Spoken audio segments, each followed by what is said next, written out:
हम पढ़ रहे हैं book that little voice in your head by Mo Gawdat. हम चल रहे हैं चैप्टर नंबर 11 पर, जिसमें हमने पार्ट 1 और 2 पढ़ा, जिसमें हमने जाना कि कैसे हमारा ब्रेन स्टोरीज बनाने लगता है, कैसे वो हमें समझाने लगता है जो कि ट्रू नहीं है। कोई भी चीज हमारी लाइफ में अगर कोई गलत होती है तो हमारा ब्रेन बहुत बढ़ा चढ़ाकर, बहुत एग्जैजरेट कर कर हमें स्टोरीज बताने लगता है, जिसके कारण हम परेशान होने लगते हैं। अगर एक छोटी सी भी बात हुई होती है तो वो ऐसा सॉल्यूशन या ऐसे अ, रास्ता हमें दिखाता है कि जो कि सही नहीं है। तो इसलिए मो गोडार्ड कहते हैं कि हमें ये पहले जानना चाहिए कि जो थॉट्स हमारे ब्रेन में आ रहे हैं, क्या वो हमें क्या फील करा रहे हैं, किस कारण से आए हैं, और इनका कैसे हम निवारण करें, कैसे इनको ठीक करें। ये हमें इस आज के एक्सरसाइज से पता चलेगा कि कैसे हम उन थॉट से निजात पा सकते हैं, कैसे उनको अपनी लाइफ से हटा सकते हैं, जिससे अपने कामनेस, अपने पीस को रिवाइव करें और खुशियों की तरफ चलें। क्योंकि जो भी रिकरिंग थॉट्स जब हमारी किसी अनहैप्पीनेस के कारण आते हैं, तो हमें कहते हैं ना, झंझोर के रख जाते हैं लाइफ में, या फिर हमें इतना परेशान करते हैं कि हमारा मन कहीं और लग ही नहीं रहा होता है, और हम सिर्फ उस थॉट्स में ही उलझे जाते हैं, जिससे हमारी प्रोडक्टिविटी कम होती है, जिससे हमारी लाइफ में बहुत फर्क पड़ता है, स्ट्रेस लेवल बढ़ता है, हमारा फिजिकल जो हमारी जो इलनेस है, हमारी फिजिकल हमारी लाइफ में कई इलनेस आ जाती है, क्योंकि हम अंदर ही अंदर घुट रहे हैं, परेशान हो रहे हैं, बार बार सोच रहे हैं। तो इसका बहुत ही बढ़िया तरीके से उन्होंने सॉल्यूशन बताया है। तो आइए पढ़ते हैं चैप्टर नंबर 11 का जो लास्ट पार्ट है। और अगर आपको मेरा सेशंस अच्छे लगते हैं, मेरा पढ़ाने का तरीका अच्छा लगता है, तो कमेंट जरूर करिएगा। क्योंकि ये एक जो भी पढ़ाता है उसको एक प्रोत्साहन देता है, उसको बहुत अच्छा लगता है कि जब उसके पास कमेंट्स आते हैं। तो आइए चलते हैं चैप्टर नंबर 11 के लास्ट पार्ट पर। Ask the question right. तो वो बोल रहे हैं कि जब आपका कोई भी चीज है जो आपके मन को खुशी नहीं दे रही है, जो रिकरिंग थॉट्स हो रहे हैं बार बार आपकी लाइफ में, बार बार आपके दिमाग में आए जा रहे हैं, तो आपको अपने ब्रेन से पूछना है, क्या ये सही है जो तुम मुझे बता रहे हो, मुझे सारी चीजें बता रहे हो, क्या ये सही है? Is it true that your roommate is impossible to live with? Is it true that he was treated badly as a child? Is it certain that you will be laughing stock of the group? Is it true that the chef is genius? मतलब इतने सारी चीजें जो आपने पहले हमारे chapter में पढ़ी, तो क्या ये सही है? मतलब आपको कहीं ना कहीं से ये दिमाग में आई, क्योंकि आपके दिमाग ने इसको सोचवाया। तो आपको क्या फाइंड करना है? आपको फाइंड करना है कि ट्रूथ क्या है, जो आपका दिमाग आपको बता रहा है, या एक्चुअल में वो ट्रूथ है या नहीं है। It is also about asking the right question. Right, make sure your brain does not drag you into long essay and chit chat. Asking the question is a way that leads to the accurate answer of what you know in the conversation skills as asking a closed question, meaning a question that can be answered with a yes or no. तो आप अपने brain से direct question करें, उससे पूछे yes और no में बताओ। ये नहीं कि मुझे इतने सारी चीजों में घुमा रहे हो, अगर मेरा किसी से लड़ाई हो गई है तो उस लड़ाई का पता नहीं क्या क्या आपने एक खिचड़ी बना देता है माइंड की, वो इस कारण से हुआ है, ऐसे हुआ, उससे उस कारण से हुआ, उसके पीछे का ये होगा, आगे का ये होगा। इतनी जो लंबी टॉक मुझे करके दे रहे हो, क्या ये सही है या गलत है? बस ये मुझे बताओ, क्या ये जो ट्रू है या जो भी तुमने मुझे बताया है या नहीं है। अगर मैं आपसे पूछूं इस बुक के जो पेजेस हैं उनका कलर क्या है, तो आपको क्या होगा? You could give me a long winded answer. Well, I once left this book on the dashboard of my car, and it was just those extremely hot summer day. I was sweating all the day and had to stop for a cold drink. Then I received a call from my old friend Pookie, who been struggling a bit with his ego, and so we chatted for a while. To tell you the truth, I wanted to stay in the shade until I finished the call, so by the time I was back, the book had been there for a while, perhaps 45 minutes, no, maybe even an hour. I feel the sun has faded the color of the pages a little, but only on the edges, you see. So while I wanted to say the page is white, I can no longer say that. I'll probably say maybe a bit yellowish. Or what should I call that color? Light cafe or latte cream? I actually don't know. That's a long winded answer to a simple but open question. तो जब हमारा दिमाग हमें इसी तरीके से उठा रहे हैं कि it may be an entertaining story, thank you, but you have not really answered my question, this mean I need to ask you a more close format, is this pledge white? तो वो बोल रहे हैं कि किस तरह से अपने ब्रेन से क्वेश्चन करने चाहिए, जैसे उन्होंने बताया इस एग्जाम्पल के थ्रू कि जब उनकी बुक बाहर रह जाती है और उसके कलर चेंज हो जाता है और मेरे से कोई पूछता है कि इसका कैसा कलर है, तो मैं उनको दो तीन कलर बताता हूँ, शायद येलोइश है, शायद क्रीमिश है। तो वो बोल रहे हैं कि ऐसे नहीं, ये इस तरह से हमारा ब्रेन आंसर करता है, तो हमें इस तरह से नहीं पूछना है। तो उन्होंने क्वेश्चन को रीफ्रेम किया, क्या ये पेज वाइट है? तो आंसर क्या मिलेगा? No, this is not white, है ना। तो एक तरह से उसको बिल्कुल क्लियर क्वेश्चन पूछिए कि एक्चुअल में आपका ब्रेन जो क्वेश्चन आपके इनर चैटर जो चल रहा है ना, चैटिंग चैटिंग चैटिंग, कि उसका एक्चुअल में आंसर क्या है, कि क्या वो सही है या गलत है, ट्रू है या फॉल्स है। तो उससे क्लियर पूछिए। If it is white then answer is yes, and if it is the other colour the answer is no. तो सिंपल है ना। ऐसे ही what if your brain stick to its claim and insists it's true, then you ask to prove it, to provide evidence for its claim। तो फिर बोलते हैं अगर आपके पास कोई बहुत सारे थॉट्स आ रहे हैं, मान लीजिए कि आपके फ्रेंड ने, जैसे उनका पिछले जो एक एग्जाम्पल था जिसमें उसके फ्रेंड ने हार्श वॉइस यूज की थी। तो अगर आपको लग रहा है कि आपके फ्रेंड की गर्लफ्रेंड ने भड़काया है, या मेरा फ्रेंड मेरे से नाता तोड़ना चाहता है, या वो मेरे से उसका मन भर चुका है, जो भी आपके माइंड बार बार जो आपको चीजें दे रहा है, तो अगर वो सही है, आपका माइंड कह रहा है नहीं नहीं ये तो बात सही है, तो फिर आप उससे प्रूव मांगिए कि बताओ, मुझे एविडेंस दो कि क्या कर सकते हो, है ना। क्या एविडेंस है। अब वो अपनी स्टोरी बता रहे हैं कि एक दिन उनकी जो बेटी है आया, और वो बैठ के बात कर रहे होते हैं, तो उनका किसी बात पे थोड़ा सा आर्ग्यूमेंट हो जाता है दोनों का। तो वो कहते हैं क्योंकि अब मो को पता था कि किस तरीके से डील करना चाहता है अपने ब्रेन को और अपने लोगों को, तो वो आया से बोलते हैं कि स्टॉप हियर, और मैं अभी आता हूँ बाहर से, जिससे कि वो कूल डाउन हो सके। और वो बाहर जाते हैं, तो जैसे ही वो बाहर जाते हैं तो उनका जो ब्रेन है, उनका ब्रेन उनसे कहता है कि आया does not love you any more. मतलब ब्रेन कैसे बात करता है कि आया तुमसे प्यार नहीं करती है। आपके ब्रेन ने आंसर किया। ऐसा होता है जब कोई आर्गुमेंट होता है, तो हमें इमीडिएटली हमारा ब्रेन कहता है कि इसका मन भर गया है, या ये मेरे से गुस्सा है, या पहले भी ऐसा हुआ था, या ये मुझे प्यार नहीं करता है, या ये बहुत शैतान बदमाश किस्म का है, इसकी बोलने का लहजा ठीक नहीं है। इस तरह से उल्टे सीधे जो दिमाग हमें कॉन्स्टेंटली आंसर कर रहा होता है, और जो उसकी क्वालिटीज है उस पर्सन की, वो भुलाकर जो उसकी बैड क्वालिटीज हैं वो दिखा रहा होता है। तो अब क्योंकि मो को आता था डील करना अपने ब्रेन से, तो वो कहता है कि ब्रेन से कि ऐसा कैसे हो सकता है, मेरी डॉटर से तो मुझे बहुत प्यार है ना, और मैं उसके बहुत क्लोज हूँ, तो मुझे ये फालतू के क्वेश्चन, ये फालतू का ये क्यों कर रहे हो, क्यों बता रहे हो कि आया मुझसे प्यार नहीं करती है। तो मुझे कैसे ये क्लेम कर सकते हो? क्या उसने, what evidence do you have, क्या उसने मुझे व्हाट्सएप मैसेज दिया? क्या उसने कुछ ऐसा बोला मुझसे कि जहां पर तुम्हें दिखा, कि ब्रेन को दिखा कि वो मुझसे प्यार नहीं करती है? आया loves me and I love her back, और वो अपने ब्रेन से कहता है कि नहीं, वो मुझे प्यार करती है और मैं उससे प्यार करता हूँ। And you brain should be ashamed of yourself telling such an outright lie, और अपने ब्रेन से कहता है कि तुम्हें बहुत शर्म आनी चाहिए जो तुम मुझे ये फालतू के बता रहे हो, जो जो बच्चा मेरे से इतना प्यार करता है उसके बारे में। ये that's the way an untruthful brain should be treated.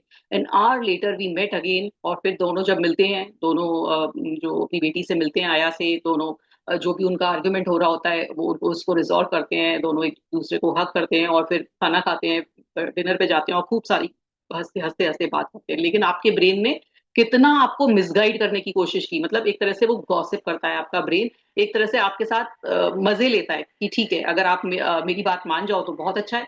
वो आपके साथ एक प्रैंक खेल रहा होता है हमेशा, एक ब्रेन जो कि ट्रूथ नहीं दिखा रहा होता है। जरा सी किसी से कोई बात हुई तो वो एक लंबी चीजों को प्रोजेक्ट करके आपके दिमाग को उलझा देता है।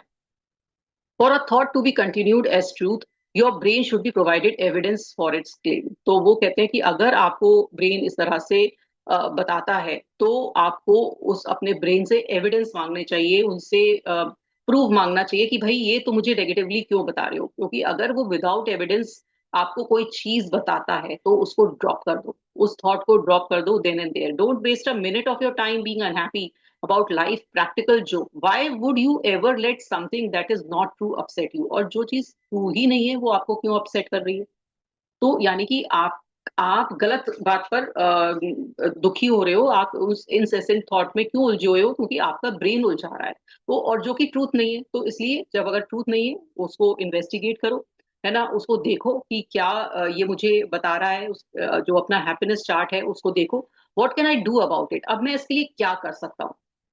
The kind of thought that make us suffer, the incessant thought, tend to be recurring and useless. They just tell you over and over again why we should feel unhappy.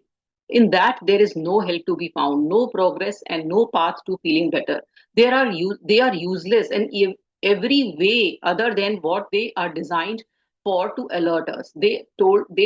These thoughts are just an alarm system our brain used to tell us that something in our environment does not meet their expectation of a safe, desirable model of life. Treat your incessant thought for what they are, a noisy alarm, and how do you respond to the alarm. और वो बोल रहे हैं कि ये thoughts आपके सबके आते हैं, ये नहीं कि सिर्फ एक पर्सन के आ रहे हैं और दूसरे के नहीं आ रहे हैं, या जो लोग बहुत दुखी रहते हैं उनके आ रहे हैं, जो खुशी रहते हैं उनके नहीं आ रहे, सबके दिमाग में ये थॉट आते हैं। और कैसे लोग इससे डील करते हैं, ये सबका अलग अलग तरीका है। और वो बोल रहे हैं कि ये जो थॉट्स है, सिर्फ आप उसको एक अलार्म मानो, कि अलार्म बज रहा है, क्योंकि वो आपको बताना चाह रहा है, जैसे कि एक प्रैंक खेल रहा है, वो आपको बताना चाह रहा है कि भाई ये पर्सन ने ऐसा किया, उस पर्सन ने ऐसा किया, वो ऐसा कर सकता है, वो वैसा कर सकता है, आपकी लाइफ में ये दुख है, वो दुख है, वो आपको बता रहा है, सिर्फ अलार्म कर रहा है, क्योंकि उसका काम है आपको सर्वाइवल देना। एंड आप कैसे अलार्म को ट्रीट करते हो? जब आपके कोई भी अलार्म बजता है, मान लीजिए कि आप कहीं बैठे हो, है ना, और आपका कहीं अलार्म बजे, कोई फायर अलार्म बजे किसी बिल्डिंग में, तो आप क्या करोगे? भागोगे वहां से। ये थोड़ी कि वहीं बैठे रहोगे, अब अलार्म को सुन रहे हैं आप, नहीं नहीं, अलार्म बज रहा है इसको सुनते रह रहे हैं, नहीं नहीं, आप ऐसा नहीं करते हैं। आप क्या करते हैं? सीधे भागेंगे, है ना, कि मुझे इस नॉइज से दूर रहना है, और कोई मेरे लिए खतरा है तो मुझे इस बिल्डिंग से भागना है। तो ऐसे ही ये होता है कि जब हमारे दिमाग में भी ये अनहैप्पीनेस का अलार्म बजा, जो हमें इतने सारे थॉट्स हमारी लाइफ ने, हमारे दिमाग ने लाके दिए, जैसे कि एक फ्रेंड का थॉट था कि मेरा फ्रेंड अच्छा नहीं है, उसका मेरा रिलेशनशिप गड़बड़ हो रहा है, उसने मुझे इतनी खराब तरीके से बोला। तो फिर आपसे क्वेश्चन है कि if this thought is true and your relation has been deteriorating for a while, what difference will think about it may will making your self miserable improve the relationship? अगर आप बार बार उस थॉट को सोचते रहोगे, है ना, उसमें ही अटके रहोगे, क्या वो रिलेशनशिप को ठीक कर देगा? क्या आप 6 घंटे, 10 दिन, महीने, क्या उसी थॉट में दिमाग में रखते रखते रखते, क्या वो सफरिंग को ठीक कर देगा? उससे क्या होगा? क्या चेंज होगा? सर्कमस्टेंसेस चेंज होगी? क्या आपके पर्सन जो फ्रेंड है उससे सब चीजें सही होने लगेंगी? तो आपको क्या करना है? उसके लिए आपको कुछ करना है। क्या? कुछ एक्शन लेना है। कुछ करिए, फोन उठाइए, अपने फ्रेंड को टेक्स्ट करिए, उनसे चीजें डिस्कस करिए, बताइए कि क्या मेरा बिहेवियर रहा, क्या आपका बिहेवियर रहा, है ना, क्या हमें करना चाहिए, प्लान को चेंज करिए कि कैसे हम मिलेंगे, कहाँ मिलेंगे, और अपने बताइए कि आपको किस तरह से फील हो रहा है, क्या आपको लगा, उनको कैसा लगा। तो जब आप डिस्कस करते हैं, कम्युनिकेट करते हैं, तब चीजें बेटर होती हैं। और अगर वो चीजें नहीं वर्क कर रही हैं आपके और आपके फ्रेंड में, तो यानी कि ये टाइम है कि आप मूव ऑन करें, वो फ्रेंडशिप को छोड़ें, क्योंकि इतना रिकरिंग जो आपके दिमाग में एक थॉट्स बने हुए हैं, उनसे हटने का एक तरीका यही है कि या तो मूव ऑन करें या फिर डिस्कस करें, उस चीज को ठीक करें। Whatever action you take will stop the series of your insistent thought. तो जो भी आप एक्शन लेंगे, या तो कम्युनिकेट करेंगे, कम्युनिकेशन ओपन करेंगे, या फिर छोड़ेंगे, तो सब चीज क्या होगी कि वो आपके दिमाग में जो इतना सारा चैटर चल रहा है, जो अनहैप्पीनेस ला रहा है, वो सब जगह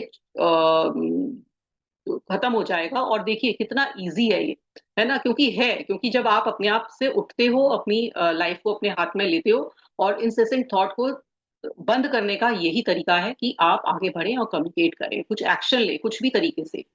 और अपनी लाइफ को जो वेस्ट हो रही है अनहैप्पी रहने में, उसके लिए कुछ करना बहुत जरूरी है, उसके लिए कुछ आगे बढ़ना जरूरी है। जब आप कुछ करते हो तो आपको अच्छा लगने लगता है ना, आप अच्छी सोचने लगते हो, पॉजिटिव थॉट्स आने लगते हैं, नेगेटिविटी हटने लगती है, और आपकी हैप्पीनेस बढ़ने लगती है। और आपकी जो प्रॉब्लम सॉल्विंग थॉट है, वो यानी कि हमारा प्री फ्रंटल कॉर्टेक्स है, जहाँ पर ये प्रॉब्लम सॉल्विंग होती है, वो एक्टिवेट हो जाता है। हमारा एमिगडाला श्रिंक होने लगता है, और जो हमारी अनहैप्पीनेस का जो कारण बन रहा था, वो खत्म होने लगता है। और वो कह रहे हैं कि जब आप कुछ सॉल्व नहीं कर रहे हो, लेकिन आप सॉल्यूशन पे वर्क कर रहे हो, है ना, तो भी वो अनहैप्पीनेस को खत्म कर देता है। जो भी आपके दिमाग में इतना चैटर चल रहा है, उसको खत्म कर देता है। लेकिन हम क्या करते हैं, है ना, हम डिले करते हैं, हम सोचते हैं कि शायद कोई बुरा ना मान जाए, शायद मेरे से बात करने में कुछ गलती ना हो जाए, शायद मुझे बात नहीं करनी चाहिए। डिले करते रहते हैं, डिले करते रहते हैं, जिससे कि हमारे दिमाग में वो रिकरिंग रिकरिंग थॉट्स आते रहते हैं, और कुछ एक्शन नहीं लेते हैं। इसके कारण से वो हमारी अनहैप्पीनेस का कारण हो जाते हैं। अब वो बोल रहे हैं कि एक अवेयरनेस एक्सरसाइज करते हैं, जिसमें हमें क्या करना है, जिसमें हमें स्टेप्स लेने हैं, कि अवेयर होना है कि जो मेरे अभी प्रेजेंट में इश्यूज चल रहे हैं, जो भी चैलेंज चल रहे हैं, जो भी थॉट्स जो इससे आ रहे हैं, जो कि बार बार रिकरिंग आ रहे हैं, तो उन पर ध्यान देना है ना। और ये इसमें 30 मिनट लगेंगे। अगर आपके पास एक ही इशू है तो एक में 30 लगेगा। अगर तीन इशू है तो 30 इंटू थ्री कर लीजिए मिनट्स को, यानी कि 360 और 120 मिनट, 90 60 और 90 मिनट्स लगेंगे। तो अब इसे कब करना है? एक बार करना है वीक में, है ना, क्योंकि आपको अपना रिजॉल्व करना है इशू जो भी आपकी लाइफ में चल रहा है। और उसके लिए आपको एक शांत जगह बैठना है और आपको एक पेपर और पेन लेना है। तो आप वो बोल रहे हैं कि सबसे पहले आप देखिए कि आपको फर्स्ट थॉट जो अनहैप्पी कर रहा है उसके बारे में आप लिखना लिखना शुरू करिए। और देखिए कि आपको क्या क्या फीलिंग हो रही है ना। Now if the thought was to ask yourself what can I do to fix this. अगर आपको लग रहा है कि ये थॉट ट्रू है ना, जो भी आपकी लाइफ में जो भी आपके किसी पर्सन से अगर कुछ प्रॉब्लम हुई है या कोई इशू है, तो आपको लग रहा है कि नहीं ये ट्रू है, तो आप अब क्या कर सकते हो उसको सही करने के लिए, है ना। जो नेगेटिव इमोशन बार बार आपके दिमाग में आ रहा है, फर्स्ट जो लिया है आपने, और फिर आप टॉप 3 एक्शन लिखो जो आप कर सकते हो। be very specific in term of what you will do and how you will make sure that it is done properly। और फिर आप प्लानिंग करिए, है ना। अगर हो सकता है कि आपके बॉस से कोई परेशानी है, तो बॉस से कैसे बात करोगे, किस तरीके से करोगे, कौन से टाइम पर करोगे जब बॉस समझ जाए, कौन सा उसका वो ट्रिगर ना हो, तो इस तरह से आप लिखिए। Even better if you can do it right now, don't wait if the action you plan to take. और ये नहीं है कि आपने लिख के छोड़ दिया, अभी एक्शन लीजिए। अपने अगर फ्रेंड से कोई परेशानी है तो उसे अभी कॉल करिए या उसे टेक्स्ट करिए, अभी अभी करना शुरू करिए। व्हेन यूर 30, और जब आपके 30 मिनट्स हो जाएं, तो आप एक ब्लैंक पीस ऑफ पेपर लिखें। When you have had another 30 minutes, start with another blank piece of paper and address that. और फिर इस तरह से आप दूसरा इशू लीजिए, फिर तीसरा लीजिए। इस तरह से आप जब करेंगे, तो आप जब 2 या 1 घंटा इस पे बिताएंगे, तो आप देखेंगे कि आपने अपने जो भी थॉट्स आ रहे हैं उन पर काम किया और उनको स्टॉप किया आने से, बॉदरिंग करने से आपके, और वो आपके काफी हद तक कम होने लगेंगे। और फिर time for the last question, can you accept and commit. और वो बोल रहे हैं कि कई बार ऐसा होता है कि कोई चीज है जो ठीक नहीं हो सकती है, जैसे किसी का लॉस हुआ हो आपकी लाइफ में, आपका परमानेंटली जॉब लॉस हो गया हो, या कभी कोई ऐसी आपको बीमारी डायग्नोस हुई हो जो कि क्योरेबल ना हो, तो उससे या कोई आपके नियर एंड डियर वन की डेथ हो गई हो, तो आप क्या करोगे। या किसी ने कोई चीज आपकी चुरा ली हो, या आपका सारा पैसा गवा दिया हो, तो उससे तब आप कैसे करोगे। जैसे उनकी लाइफ में हुआ था कि उनका जो बेटा था, है ना, शायद 16 ईयर्स का था, तो जब उसकी डेथ हुई, तो उन्होंने क्या किया कि उसे एक्सेप्ट किया। और वो बोल रहे हैं कि लाइफ हार्श है। ऐसा नहीं है कि वो सिर्फ आपके लिए हार्श है, या सिर्फ आपके लिए ही लोगों सिर्फ आपको दिख रही है कि मेरे लिए हार्श है। वो कह रहे हैं billions of people are born into poverty through no choice or action of their. इतने अगर आप आसपास देखोगे तो इतने सारे बिलियंस ऑफ पीपल हैं जो कि पॉवर्टी में पैदा हुए हैं और वो कुछ नहीं कर सकते उसके बारे में। कितने मिलियंस ऑफ पीपल हैं जिनको सीरियस इलनेस डायग्नोज होती है, और मिलियंस हैं जो कि क्रॉनिक पेन में रह रहे हैं। हंड्रेड्स एंड मिलियंस आर जो प्रिजनर्स हैं, और इन वॉर जोन्स और in modern slavery, modern day slavery में भी हैं। Billions almost every day are force to face loss of the loved one. और बिलियंस की लाइफ में ऐसा होता है कि उनके कोई नियर एंड डियर वन का लॉस फेस करते हैं। तो ये आपकी स्टोरी से अगर आप कंपेयर करेंगे तो लगेगा कि मेरा दुख तो बहुत कम है। तो इसलिए ये चीजें आपको हमेशा ध्यान देनी है कि जो हार्श जो रियलिटी है लाइफ की, वो आपको ओवर पावर नहीं करे। आपको एक्सेप्ट करना है कि भाई ये ऐसा है, लाइफ में ऐसा है, डेस्टिनी में मेरे ऐसा लिखा था, ये मेरा स्टेट ऑफ अनहैप्पीनेस है ना। और मैं कैसे इसको ठीक करूं, ये मुझे अपने आप ही इस पर वर्क करना है। So please let me share what I do it. वो कह रहे हैं कि अब मैं बताता हूँ कि मैं कैसे करता हूँ, मैंने कैसे अपना इतना दर्द भुलाया। तो वो कहते हैं, I choose to believe that everything in life, even suffering, has a good side to it. Nothing is all bad. Failing to see the good side of a situation makes us biased। और वो कहते हैं जब भी आपकी life में suffering आती है, तो वो कुछ ना कुछ सिखाती है, कुछ ना कुछ आपको लेसन देकर जाती है, जो कि आप नहीं देखते हो, जो कि आपको, जो आप फॉर ग्रांटेड ले लेते हो। आप सिर्फ अपनी सफरिंग देख रहे हो, लेकिन जो सिचुएशन ने आपको इतना कुछ सिखाया वो नहीं देख रहे हो। तो इसलिए आप बायस्ड हो जाते हो। आप सोचते हो मेरी लाइफ में ही सफरिंग सफरिंग आई, मैं ही, फिर खुद ही कंप्लेन कर रहे होते हो उस चीज का। लेकिन आप उसकी गुड साइड नहीं देखते हो कि आप उस चीज से कितने बेहतर इंसान बने, कितना आपने नाम पैदा किया, कितना आप उसके बाद, कितना लाइफ ने आपको मोल्ड किया, कितनी लाइफ आपके हाथ में आने लगी। तो ये सब चीजें हम भूल जाते हैं। अब वो बोल रहे हैं कि मैंने जब ये हैप्पीनेस वर्कशॉप ली लोगों की, तो मैंने लोगों से पूछा कि चलो ऐसा करते हैं कि आई रिफ्लेक्ट बैक टू कि हम अपने पुराने लोगों को, अपने पुराने समय को देखते हैं, है ना। जब आपकी लाइफ में कुछ हार्डशिप रही, कुछ आपकी लाइफ में परेशानियां रही, कुछ दुख रहे, कुछ धोखे रहे, कुछ फ्रेंड्स ने छोड़ के गए, कुछ करियर में परेशानी हुई, रिलेशनशिप में परेशानी हुई, जब आपने बहुत सफर किया, है ना, तो वो बोलते हैं कि I have asked just one chance to reflect deeply and respond. अब मैं चाहता हूं कि आप उस मोमेंट को, जो भी आपका लाइफ में रहा, उसको इरेज कर दो, है ना। तो वो, और लेकिन संग में जो आपने सीखा वो भी इरेज होना चाहिए, जो आपका डेवलपमेंट हुआ उस के कारण उसको भी इरेज करना है, जो भी आपके लाइफ में आपने अचीव किया उसके कारण वो भी इरेज करना है। तो क्या तो क्या आप इरेज करोगे उस बैड मोमेंट को? तो सब लोग बोलते हैं नहीं, क्योंकि सबको पता था कि जो उन्होंने स्ट्रगल की है लाइफ में, उससे उन्होंने बहुत कुछ सीखा है, बहुत कुछ पाया है, बहुत कुछ उनका उनकी लाइफ में अपलिफ्ट हुआ है, कई लोग उनको मिले हैं, कई उस सर्कल उनसे बने हैं। तो ऐसा नहीं है कि कभी भी लाइफ जब हमें दुख देकर जाती है या कभी स्ट्रगल देके जाती है तो वो कुछ हमें अच्छा ना देके जाए। तो इतने लोगों से उसने पूछा, बोलते इतने लोग मेरे वर्कशॉप में थे, किसी ने भी, एक सिंगल पर्सन ने हैंड नहीं उठाया कि वो अपनी मेमोरी को इरेज करना चाहते हैं, क्योंकि सबको पता था कि उनकी लाइफ में कितना अच्छा सब कुछ देखे मिला है। वो एक और एग्जाम्पल दे रहे हैं विक्टर फ्रैंकलिन का, जो कि one of my favourite example is Viktor Franklin whose heroic journey is documented in his classic work man's research for meaning. और वो उनकी जो डॉक्यूमेंट्री है उससे वो उनको बहुत कुछ सीखने को मिला, क्योंकि वो सेकेंड वर्ल्ड वॉर में कैंप में थे, जब उनके सामने उनके वाइफ, उनकी मदर, उनके फादर, उनके ब्रदर, सबको मार दिया गया।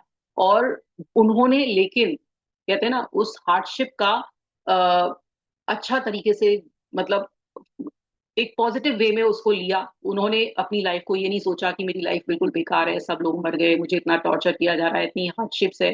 तो जितने भी वहां प्रिजनर्स थे, उनमें दो तरीके लोग थे जो कि उस लाइफ को अच्छा चैलेंज की तरह से लेते थे। कुछ लोग ने बिल्कुल सरेंडर कर दिया था कि भाई हमारी लाइफ बिल्कुल बेकार है।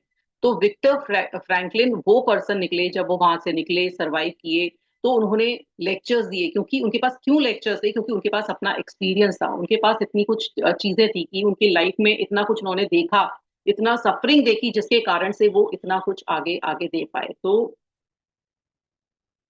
कोई भी चीज जो इतनी हार्डशिप थी, सफरिंग थी, वो उनको कुछ देकर गई, जिससे उनकी लाइफ का मीनिंग बना। To him suffering become a task that he embraced, और उसने सफरिंग को एम्ब्रेस किया और वो ही अपनी ताकत माना। Or another fundamental component that will help you embrace the challenge of life is the conviction that you are never helpless. Even in the direct circumstances, you are still empowered to positively impact the situation, even if only a small way through your action and attitude. तो वो कहते हैं कोई भी चीज इतनी परेशानी नहीं दे सकती है जब तक आप खुद बढ़कर उस पर एक्शन नहीं ले, और आपका एटीट्यूड कैसा है उसको लेने का, वो डिफरेंट हो। तो इसलिए परेशानियों को हैंडल करिए।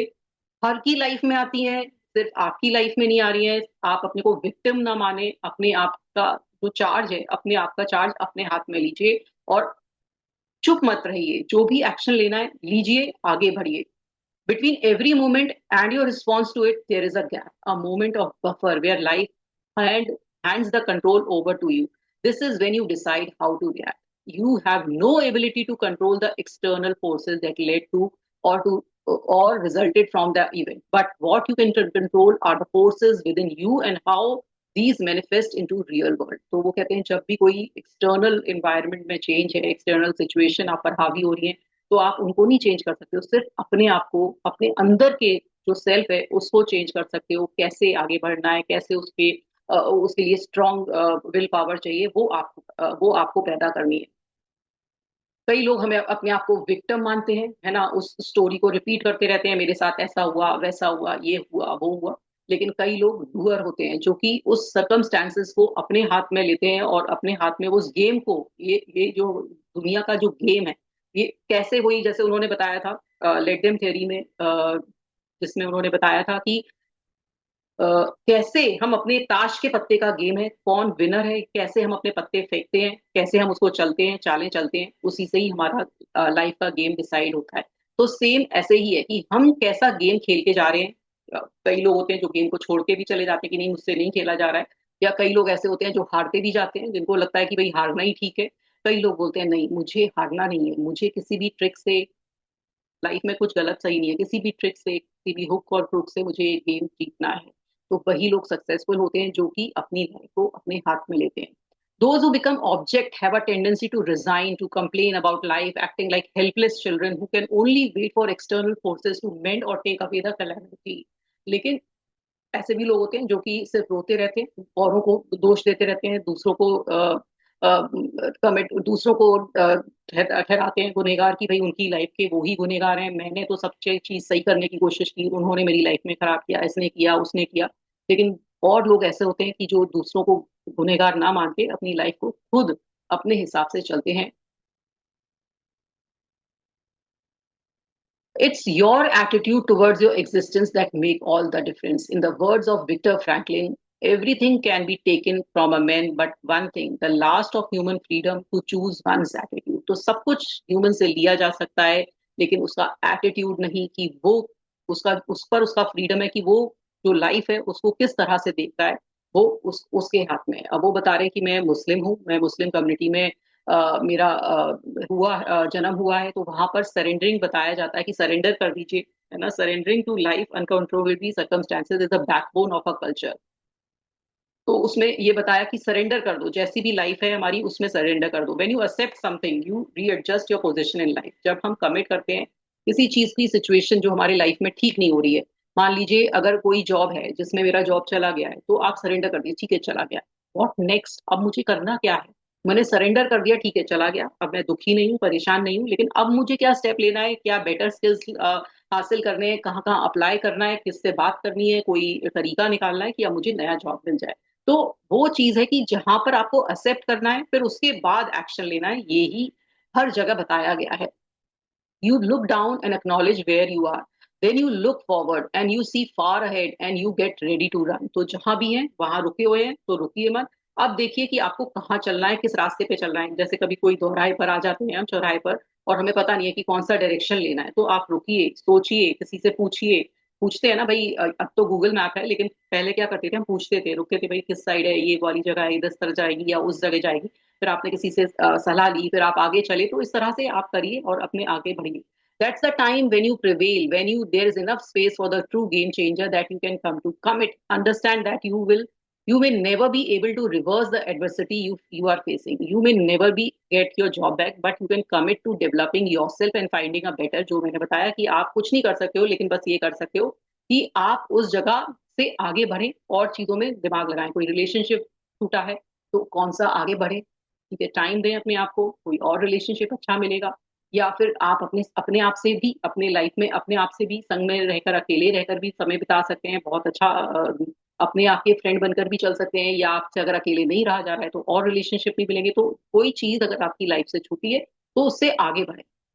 अब वो बोल रहे हैं कि मेरी लाइफ में भी ऐसा ही हुआ था, जिसमें अली मेरे साथ जो उनका बेटा था वो छूट गया था, बट उन्होंने क्या किया कि उसको ऑनर किया कि ठीक है, बेटा चला गया है, कोई बात नहीं है। लेकिन उसके बाद उन्होंने कमिट भी किया कि मैं उसको याद रखूंगा, लेकिन बहुत अच्छी तरह से। Adventure of a life time by cold play, अब वो कह रहे हैं सॉन्ग बहुत अच्छा है, उसे सुनिए आप, जिसमें काफी मोटिवेटिंग वर्ड्स हैं। We can commit to making the world better despite even because of our loss, where there's nothing to do about the adversity you face.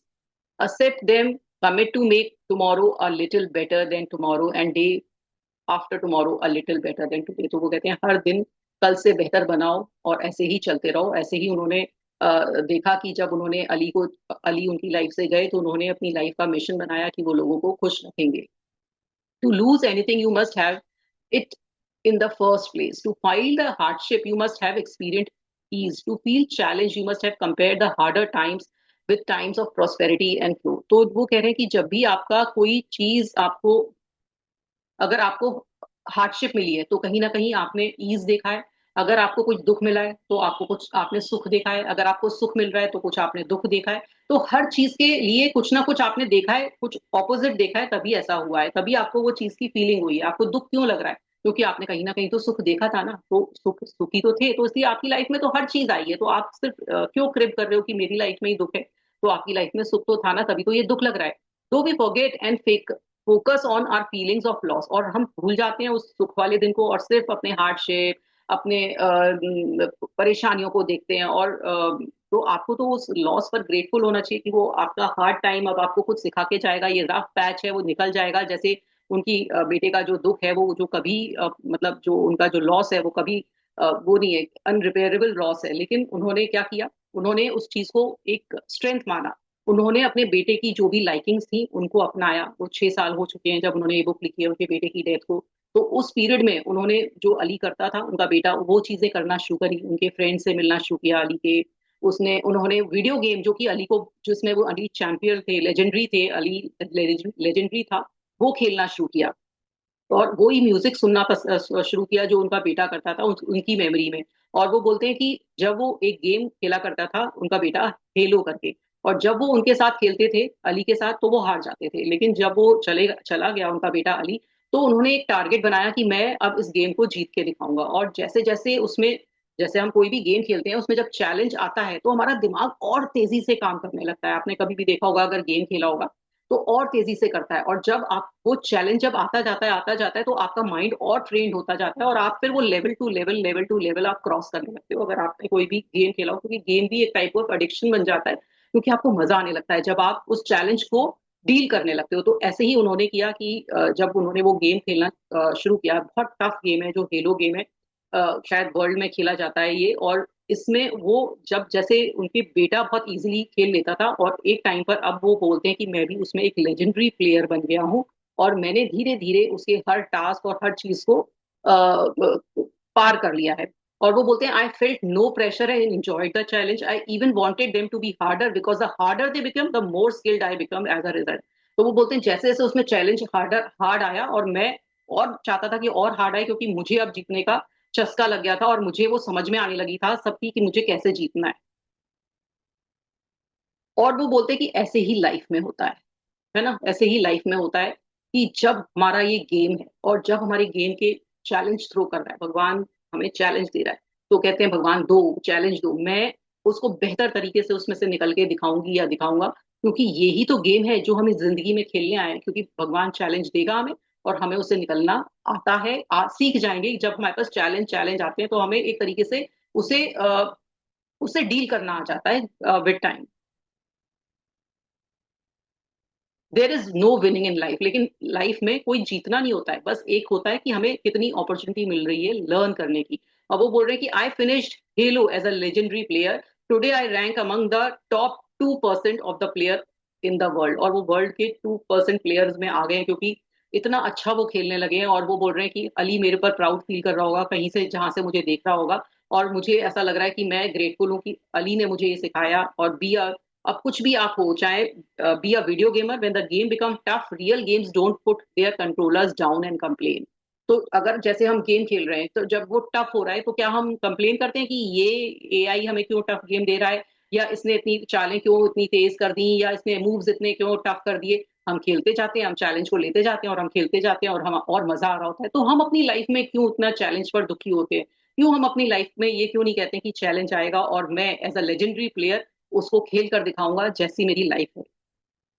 अब वो हैप्पीनेस फ्लो चार्ट बता रहे हैं एक अपनी फ्रेंड का, केट और लियो।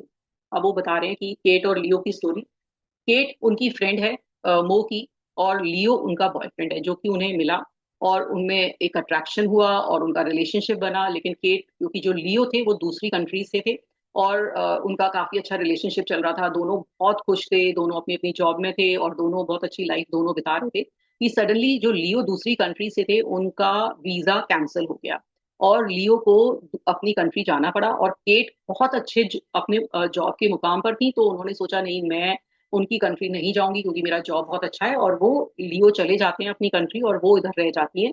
और उसके बाद रियल स्टोरीज शुरू होती है कि अब वो दुखी रहने लगती है ना। तो वो बहुत दुखी रहती है और उनका दिमाग एकदम पजल्ड रहने लगता है क्योंकि उनका जो रिलेशनशिप था वो छूट गया होता है और जो उनका पार्टनर है वो दूसरी कंट्री चला गया होता है। अब वो उनका जो माइंड है वो इनसेंट थॉट्स पैदा करने लगता है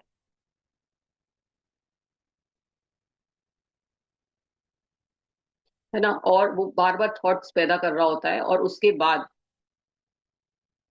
वो अपने, क्योंकि मो उनके फ्रेंड है तो जब मो उनको कभी एक दिन कॉल करते हैं तो वो उनको बताती हैं कि वो बहुत मिजरेबल हैं, वो बहुत गुस्से में है, दुखी हैं, ब्रोकन है, वरिड है, कंफ्यूज है क्योंकि उनके जो पार्टनर हैं जो लियो हैं वो चले गए हैं और वो एक्सेप्ट नहीं कर पा रही हैं अपनी लाइफ की इतने दुख को, जो लाइफ ने उनको, उतनी डेस्टिनी ने उनको जो गलत करके दिखाया है, तो वो बहुत दुखी है। तो आर यू हैप्पी? तो केट कहती है नहीं, मैं हैप्पी नहीं हूँ। मैं she was in fully being, she felt every emotion, और उनको इतनी दुखी थी कि उनको नौजिया होने लगता है, उनको दर्द होने लगते हैं, उनको नींद नहीं आती है, उनको बहुत परेशानी होने लगती है। तो फिर वो उनसे मिलते हैं जाकर एक दिन कॉफी पर। फिर वो उनसे पूछते हैं, अब ये वाले क्वेश्चंस आप देखिएगा, ये आप भी जब आपके पास कोई प्रॉब्लम आए तो इस तरह से ही सॉल्व कर रहे हैं जैसे वो केट से करवा रहे हैं।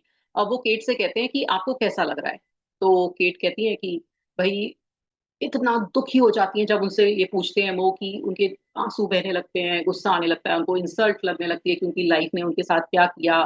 और भाई उनके सारे फ्रेंड्स के बारे में बोलती है कि किसी ने मेरा साथ, कोई साथ नहीं दे रहा है, और कोई सब, मुझे ऐसा लग रहा है कि सब बेगाने हैं, और बहुत उनको लाइफ बहुत खराब लग रही होती है। तो वो कहते हैं कि ट्रिगर क्या है, व्हाट्स द ट्रिगर? तो फिर वो थोड़ी सी देर बैठती है कि let's do this thing Kate, let's fully experience this storm. तो वो कहते हैं कि पहले हम इस स्टॉर्म को पूरी तरह से एक्सपीरियंस करते हैं, सारे इमोशन फील करते हैं, है ना, जो भी तुम्हें हो रहे हैं उन्हें फील करते हैं, और उनको रैंक करो, है ना, क्या क्या तुम्हें लग रहा है, एंगर, फियर, क्या भी चीजें आ रही है उनको टॉप टू बॉटम लिखो, है ना, और क्यों आ रहे हैं वो भी लिखो। अपना एक घंटा लो, आराम से लिखो, अपने ब्रेन को जहां तक ब्रेन जा रहा है उसे जाने दो और लिखो, है ना। तो फिर वो लिखना शुरू करती है। तो वो लिखती है कि लियो मुझे छोड़कर चला गया, शायद उसकी लाइफ में अब कोई और लेडी आ जाएगी, कोई और औरत आ जाएगी। अब वो मैं उसको कभी नहीं छू पाऊंगी, अब मैं कैसे लाइफ बिताऊंगी अकेले, अब मुझे अकेले ही बितानी पड़ेगी, हम लोग अलग हो गए हैं, है ना। हम लोग हमेशा थे संग में, लेकिन अब बहुत मुश्किल है, क्योंकि अ, हम दोनों एक संग नहीं रह सकते, क्योंकि मैं अपना जॉब नहीं छोड़ सकती, फिर एक्सपेंसिव हो जाएगा एक जगह रहना। तो क्या करें, मतलब let alone the same place, there are many other thoughts, but let's stick to those for now, they give you enough to see the process in action. Every time Kate wrote a thought down, I said. तो जब भी ये cat लिख रही थी, तो वो पूछ रहे थे, कह रहे थे कि अच्छा अब दूसरा थॉट लिखो, अब दूसरा लिखो, दूसरा लिखो। और धीरे धीरे धीरे क्या होता है, केट वो ही थॉट रिपीट कर रही होती है। तो वो कहते हैं कि भाई तुम ये बार बार यही रिपीट क्यों कर रही हो, ये थॉट तो तुमने लिख दिया है। तो आपका माइंड बस वही 8-10 थॉट्स, 8-10 थॉट्स वो दे रहा होता है। What else? She herself as was now smiling, और फिर वो खुद सोचने लगती है, हंसने लगती है, अरे मेरा माइंड तो यही बता रहा है, मतलब मैं बार बार यही बता रही हूँ, ये किसी और पर्सन के पास चला जाएगा, ये मैं सोच नहीं सकती हूँ, ये मेरे से अलग हो गया, बार बार उसका दिमाग बस यही दे रहा होता है। अब वो कहते हैं कि नोटिस करो कि जो बर्डन है हमारा, जो ब्रेन है वो हमें क्या कर रहा है। Your brain is not bad, it's just very serious about, वो उसका तो काम है, उसका तो काम है कि आपको सर्वाइवल देना।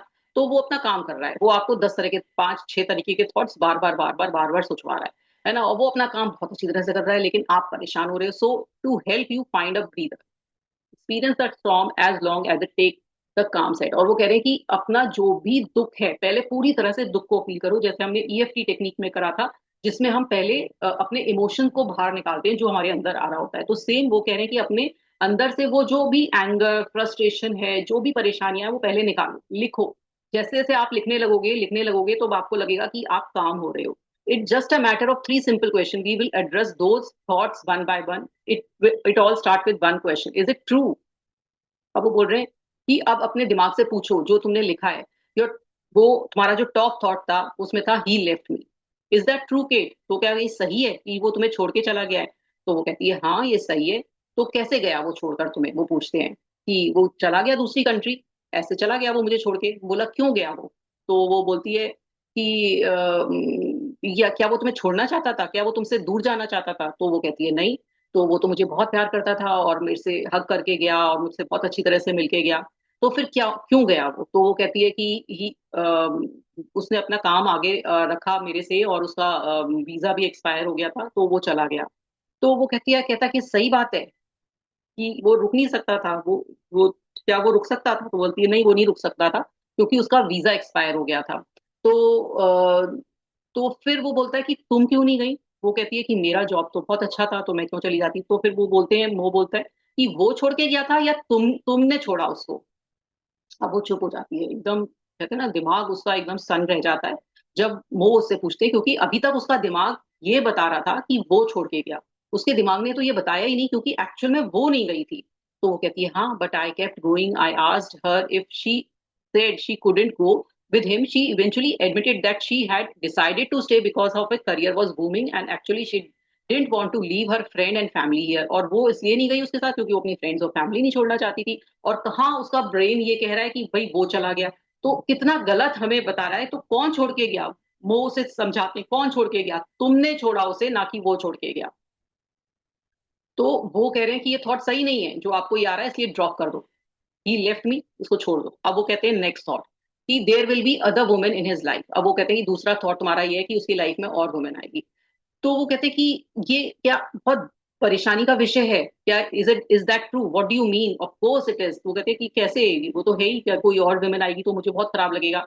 आई don't know Leo Kate, I am asking you to look at the construction of the sentence you told me and check if it is true. Frustrated Kate answered, I'm not following you, and honestly I feel irritated, so can we please stop playing the word games?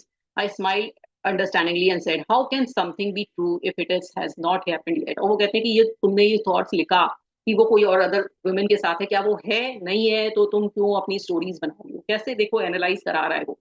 Every statement with a true sense is not true. तो वो कह रहे हैं कि जो भी statement आपको लग रही है सही, लेकिन वो सही नहीं है। All forward looking statement are prediction at best. ये प्रिडिक्शन है, जो आपका माइंड जैसे एस्ट्रोलॉजर प्रिडिक्ट करता है ना, ऐसा हो जाएगा वैसा हो जाएगा। जब वो ट्रू तो तब होगा ना जब हो जाएगा, हुआ तो है ही नहीं। ऐसे ही आपका माइंड एक एस्ट्रोलॉजर बना हुआ है जो आपको पता नहीं क्या क्या प्रिडिक्शन देता रहता है।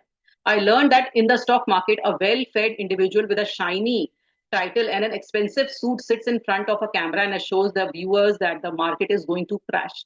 If you take that as a statement of truth, you will be immediately sell the market short. But how can you know? How can you know? तो वो कह रहे हैं कि ऐसा बहुत बार आपने देखा होगा, जब स्टॉक मार्केट में आप बाय सेल करते हो, आपने एक वीडियो देखा उसमें कहा कि अब क्रैश होने वाला है तो आप सेल कर दो, तो आप उसकी बात मान लेते हो, आप कर लेते हो। आप पर क्या पता है कि आपको फ्यूचर में सेल मतलब क्या क्रैश होगा या नहीं होगा? लेकिन हम ऐसे ही अपने दिमाग की बात मान रहे हैं जो कि पता ही नहीं है ना, फ्यूचर पता ही नहीं है। और केट के द्वारा खुद ही वो अपने को अपसेट करिए जो चीज हुई नहीं है ना। Not yet like having food poisoning from a meal you have not ever. और आप उस मील जैसे फूड पॉइजनिंग कर हो जाती है मील की जो खाई ही नहीं है, उससे फूड पॉइजन जैसे होना हो गया। ऐसे ही अपने थॉट को, जो चीज हो ही नहीं है उसी के लिए आप दुखी हो, है ना। How does this effect you? How does it matter? So what? Why does it make you feel unhappy? To uncover the deep thoughts that are actual reason for our unhappiness. If he slept with another woman, does that mean you were not enough? So, or it is perhaps that you have flow of life. तो वो कह रहे हैं कि वो अगर दूसरी women के साथ चला भी जाता है तो क्या क्या तुम्हारी वैल्यू कम हो गई थी? अब वो नेचुरल है, दूसरी लाइफ में है, दूसरी जगह आगे मूव ऑन करेगा तो कुछ ना कुछ ऐसा होएगा। Well you said all future statement are not so I guess it's not true, answer Kate impatiently. अब केट ही कहती है कि हाँ ये सही नहीं है। I said, yes, we don't know if that is going to happen, so it's not true. But it would be such a shame if you did drift, wouldn't it? और फिर बोलती है कि वो बोलते हैं कि अगर तुम सिर्फ इस कारण से उससे दूर हो रही हो तो ये बहुत गलत चीज है ना, तुम्हारे लिए बेकार है। You seem to be so good for each other, such good friends थे, तो तुम क्या तुम उससे इतनी गलत गलत चीजें क्यों सोच रही हो उसके बारे में? ये तुम्हारे लिए गलत है, तुम्हारी तरफ से गलत है कि तुम उस इतने अच्छे इंसान के लिए इतनी गलत चीजें सोच रही हो, जो कि सही नहीं है। अब वो बोलते हैं कि अब इसके लिए हम क्या कर सकते हैं? तो केट कहती है कुछ नहीं कर सकते हम अलग चले गए अलग कंट्री में, अब कुछ भी नहीं हो सकता, हम इतने miles thousands of miles apart हैं, है ना, और हम क्या कर सकते हैं? अब तो कुछ नहीं हो सकता। Those kinds of unresolved thoughts are main trigger of our suffering cycle. When a brain identify a challenge or a threat, they alert us in a form of negative emotion. When the issue is unresolved, it keep coming back, and when the negativity is combined with a despair that they do not, और जब भी हम कोई चीज को अधूरा छोड़ देते हैं, उसको रिजॉल्व नहीं करते हैं, तो वो बार बार रिकरिंग बनती है और हमारे दिमाग में अटैक करती है और उसको नेगेटिव ही फॉर्म में लेकर आता है हमारा दिमाग। जैसे केट का केस है, वो बार बार नेगेटिव थॉट्स आ रहे हैं उसको लियो के बारे में। So I took her back of the core analytical question, is that true Kate? Is there really nothing you can do about it? तो कहती है केट से, वो पूछता है क्या तुम कुछ नहीं कर सकती हो अब इस वाली सिचुएशन में? तो वो कहती है, सोच रही होती है ना, वो सोचती है कि क्या करें, है ना। Calling each other was so difficult, है ना। वो कहती है कि length of all reason calling, there is not the answer to my question, I need you to be honest now. क्या तुम ये सब ये कॉलिंग वॉलिंग मुझे मत बताओ, मुझे बताओ क्या कुछ भी नहीं हो सकता? तो वो बोलती है कि नहीं हो तो सकता है, क्या क्या हो सकता है? तो वो कहती है कि हम फ्रेंड्स हो सकते हैं। तो वो कहती है ठीक है। Well there is an interesting charm to being a video call. तो वो कहते हैं कि वीडियो कॉल कर सकते हो, it reminds me of time we were dating, it's romantic and honestly I if I stay up in a bit. और वो कहते हैं कि कोई तो सोल्यूशन होगा, तो फिर वो खुद ही बताती है कि हाँ वीडियो कॉल कर सकते हैं, चैटिंग कर सकते हैं, है ना, जब वो फ्री हो और मैं फ्री हूँ उस टाइम को निकाल के, क्योंकि दोनों वर्किंग है ना, तो वो कहती है ठीक है, तो फिर वो कहते हैं ठीक है अब तुम ये ही करो, डू इट, कुछ एक्शन लो जिससे कि अपनी लाइफ को कंट्रोल में लेकर आए। ऑलवेज आस्क योर ब्रेन, वो कहते हैं कि हमेशा अपने ब्रेन से क्वेश्चन पूछो कि एक्चुअल में क्या कर सकते हो लाइफ में। और जो आपका ब्रेन है वो हमेशा कंफर्ट जोन में रहना चाहता है, वो आपको ऐसे ही फालतू के थॉट्स देना चाहता है, वो कुछ एक्शन नहीं लेना चाहता है। तो लेकिन हमें अपने दिमाग से काम करवाना है, उसको वर्क कराना है। What do you feel is always true. और वो कहते हैं कि जब कभी आपकी लाइफ में कोई मिसिंग है, कोई पर्सन की फीलिंग है मिसिंग है, उसके बारे में आप कुछ नहीं कर सकते हो। मिसिंग फीलिंग तो आपको जैसी है वैसी लेनी पड़ेगी, है ना। और वो जो कभी कभी मिसिंग भी हैप्पीनेस होती है कि हम किस कोई हमारी लाइफ में है इसलिए हमें मिसिंग है। Can you accept and commit. और वो कहती है कि केट से कहते हैं कि अब तुम एक्सेप्ट करो और कमिट करो कि जो भी तुम्हारी लाइफ में जैसी सिचुएशन है वो चला गया है, अब वो लौट के नहीं आने वाला है। या हो सकता है आगे की कुछ टाइम के बाद वो लौट के आए, अब तुम ऐसे प्रेमी की तरह से नहीं रह सकते हो, तो तुम क्या कर सकते हो। तो कहती है कि मैं अपनी लाइफ में उसे एज अ फ्रेंड देखना चाहती हूँ, कि वो पूरी लाइफ में फ्रेंड रहे। तो वो कहते हैं कि अब ठीक है तुम अब फ्रेंड रहो, उसके बारे में कोई भी सस्पिशियस मत रहो, उसके बारे में जेलस मत रहो, उस पर गुस्सा मत करो, और अपने एक जैसा फ्रेंड एक्ट करता है उसके साथ वैसा ही एक्ट करो। जब तक उसका वीजा नहीं सॉल्व हो रहा है, वीजा की प्रॉब्लम सॉल्व नहीं हो रही है, अपनी कॉन्वर्सेशन उसके संग स्टार्ट रखो, और वीडियो कॉल्स करो, कुछ भी मैसेजेस करो, लेकिन उससे गुस्सा मत हो। और ये अपने लाइफ में जितने भी नेगेटिव थॉट आ रहे हैं वो सब निकाल दो, और ये देखो कि क्या जब भी ये नेगेटिव थॉट्स आए तो देखो। तो फिर वो बोलता है कि वो बोलते हैं कि केट के को कुछ टाइम लगा, बार बार थोड़े दिन टाइम के बाद फिर वो नेगेटिविटी में गई। फिर वो मो उससे मिले, फिर मो ने समझाया बार बार कि ये जो भी तुम्हारे दिमाग में सवाल आ रहे हैं क्या ये सही है, नहीं है। फिर उसके बाद वो धीरे धीरे वो उसके जो थॉट्स हैं आना बंद हो गए केट के, और फिर वो बहुत खुश रहने लगी। तो फिर वो बोलते हैं कि अब ये हॉलीवुड स्टाइल स्टोरी नहीं है कि दोनों दे लिव्ड हैप्पीली आफ्टर, ऐसा कुछ नहीं हुआ। उसके बाद केट ने अपनी लाइफ को अपने हाथ में लेना शुरू करा, जैसे सर्कमस्टेंस से अपने करियर में आगे मूव करने लगी, और वो जो लाइफ थी उसको जैसी थी वैसे लेने लगी, और उनकी जो सफरिंग थी थॉट्स की वो खत्म हो गई। और उसके बाद उनकी लाइफ अच्छी हो गई, उन्होंने अपने जो ब्रेन में जो टॉर्चर चल रहा था वो खत्म हो गया। तो ऐसा ही वो बोल रहे हैं कि आप लोगों के साथ भी होता होगा, है ना, ये सबकी लाइफ के साथ ऐसे कभी कभी ना लाइफ में सर्कमस्टेंसेस आए हैं जब कि इनसेसेंट थॉट आते रहते हैं, और फिर आप क्या करते हैं वो आपसे पूछ रहे हैं। तो बहुत ही बढ़िया चैप्टर है जिसमें हमें मो ने बहुत अच्छा तरीका बताया है, जब भी हमें ऐसे रिकरिंग थॉट्स आए तो हमें उनको कैसे डील करना है, कैसे उनको समझना है, अपने ब्रेन को कहते हैं ना ब्रेन से ही क्वेश्चन करना है कि बताओ तुम मुझे कि तुम मुझे जो गलत सलाह सलाह दे रहे हो क्या वो सही है, क्या वो रियल है, क्या वो फेक है, क्या वो सही है, तो फिर मैं क्या एक्शन लूंगी, क्या मुझे एक्सेप्ट करना है। तो बहुत ही बढ़िया चैप्टर, मैं चाहती हूँ रिक्वेस्ट करती हूँ कि इस चैप्टर को आप जो भी 11 चैप्टर है एक बार दोबारा पढ़े, जिससे आपको अच्छी तरह से इसका समझ में मतलब आए। तो आइए देखते हैं क्या कहना है।